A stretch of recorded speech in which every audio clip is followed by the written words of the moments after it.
मोदी की सुरक्षा में चूक, इस मसले को लेकर केंद्रीय मंत्री अनुराग ठाकुर ने कांग्रेस पर निशाना साधा। अनुराग ठाकुर ने कांग्रेस की टॉप लीडरशिप की चुप्पी पर सवाल उठाए।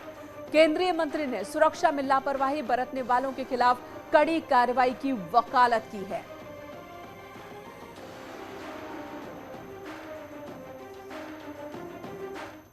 जहां तक पंजाब की बात है, मैं इतना ही कहूंगा कि कांग्रेस के शीर्ष नेतृत्व की चुप्पी बहुत कुछ कहती है, बहुत कुछ कहती है। क्या कि प्रधानमंत्री जी की सुरक्षा में जो चूक हुई, इसके पीछे क्या है, ये कैसे हो सकता है, क्यों होने दिया गया, क्या मंशा थी, और जो भी इसके पीछे होगा उसके खिलाफ कड़ी कार्रवाई होनी चाहिए। ये देश की जनता की मांग है।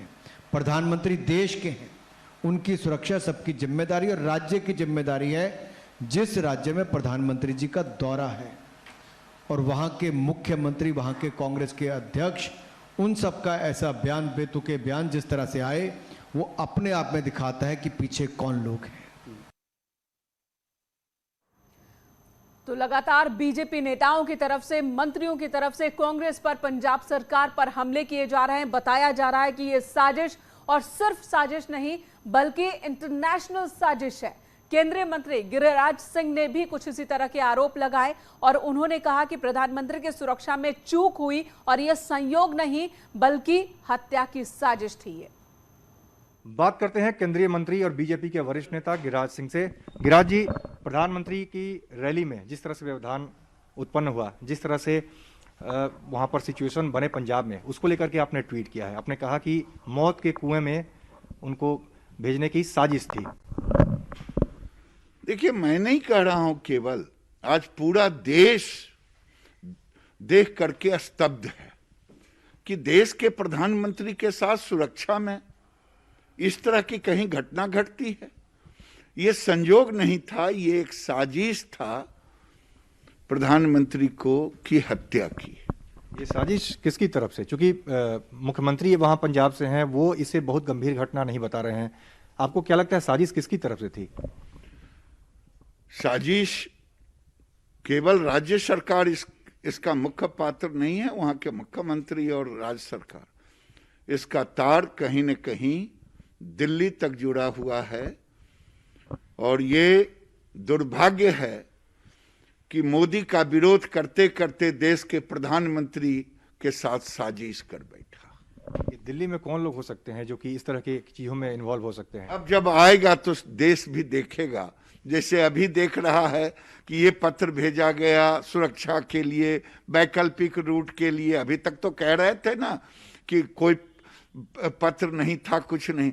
सारी चीज खुल जाएगी, चिंता ना करें। एक आखिर में सवाल, कांग्रेस के भी कुछ लोग ऐसे हैं जो कि देखा जाए तो पंजाब के मुख्यमंत्री चन्नी के बयान से सहमत नहीं दिख रहे हैं। उनका लाइन कुछ अलग है। पंजाब कांग्रेस के ऐसे लोग हैं नेता जिसमें भी देश के प्रति संवेदना होगी। प्रधानमंत्री देश के होते हैं, वो भारतीय जनता पार्टी के प्रधानमंत्री नहीं है, भारत के प्रधानमंत्री। तो जिन लोगों ने भी संवेदना प्रकट की है, उनकी संवेदना देश के प्रति जीवित है। बहुत बहुत धन्यवाद। तो ये थे केंद्रीय मंत्री गिरिराज सिंह। कैमरामैन जगदीश गौतम के साथ अमितेश, न्यूज 18 दिल्ली। तो हत्या की साजिश थी, इंटरनेशनल साजिश थी, ये कहा जा रहा है। और उन्नाव से सांसद साक्षी महाराज, वो तो एक कदम आगे बढ़ गए। उन्होंने कहा है कि पंजाब सरकार और खालिस्तानियों की मिलीभगत थी। ये से विश्व के सबसे बड़े लोकतांत्रिक राष्ट्र के यशस्वी प्रधानमंत्री का काफिला जाता है और उसके साथ वो अवरुद्ध हो जाता है। मैं तो आश्चर्यचकित हूं। और ये माननीय प्रधानमंत्री जी के सुरक्षा अधिकारी और वहां से लौट के चले जाते हैं। बाई चांस अगर कोई भी घटना घटित होती, सारा देश आग के हवाले होता, सारे देश की स्थिति क्या होती। इसलिए मैं भारत सरकार के माननीय गृह मंत्री अमित शाह जी से विनम्रता से निवेदन करना चाहता हूं, इतनी बड़ी चूक की चाहे वो पंजाब सरकार की चूक है या खालिस्तानियों की साजिश है या पंजाब में कुछ जो उपद्रवी लोग उनकी साजिश है, इसकी गहनता से जांच होनी चाहिए और जांच होने के बाद जो कोई भी दोषी हो उनके खिलाफ कठोरतम कार्रवाई होनी चाहिए। और इस बीच केंद्रीय मंत्री मुख्तार अब्बास नकवी ने मुंबई में हाजी अली की दरगाह पर पहुंचे। वहां पर उन्होंने चादर पोशी की और प्रधानमंत्री नरेंद्र मोदी की लंबी उम्र की कामना की।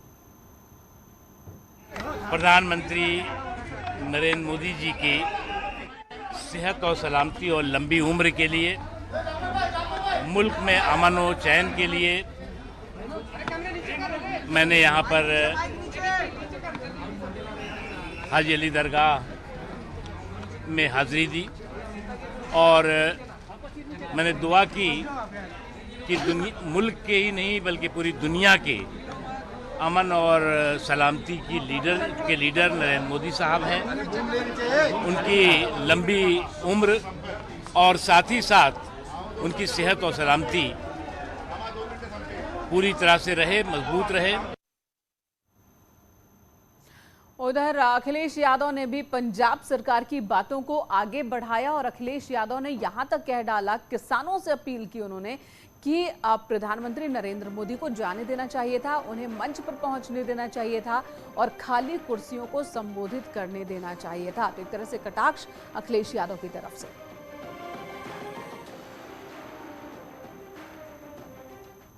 और किसानों से अपील है कि कम से कम प्रधानमंत्री जी को मंच तक तो जाने देना चाहिए था।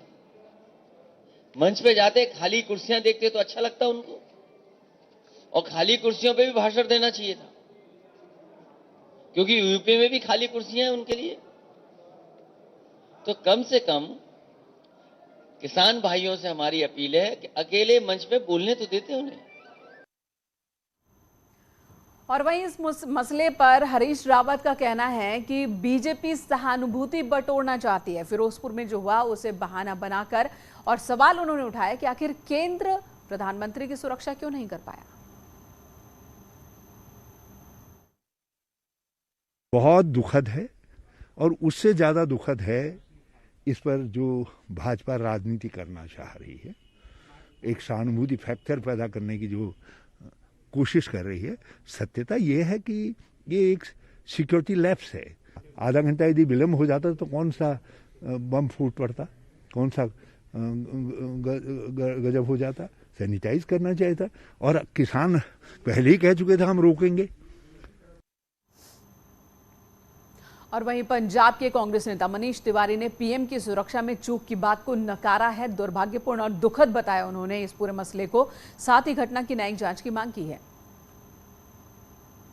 एक इंक्वायरी होनी चाहिए, वो इंक्वायरी या तो हाईकोर्ट के सिटिंग जज के निरीक्षण में होनी चाहिए, या अगर उच्चतम न्यायालय उचित समझे तो एक उच्चतम न्यायालय के न्यायाधीश के अध्यक्षता में होनी चाहिए, जिससे कि जो सारा घटनाक्रम है फिरोजपुर से लेकर और बठिंडा से लेकर फिरोजपुर तक, उसकी तय में जाया जाए। क्योंकि प्रधानमंत्री की सुरक्षा एक संसद के कानून के तहत उसका क्रियान्वयन होता है।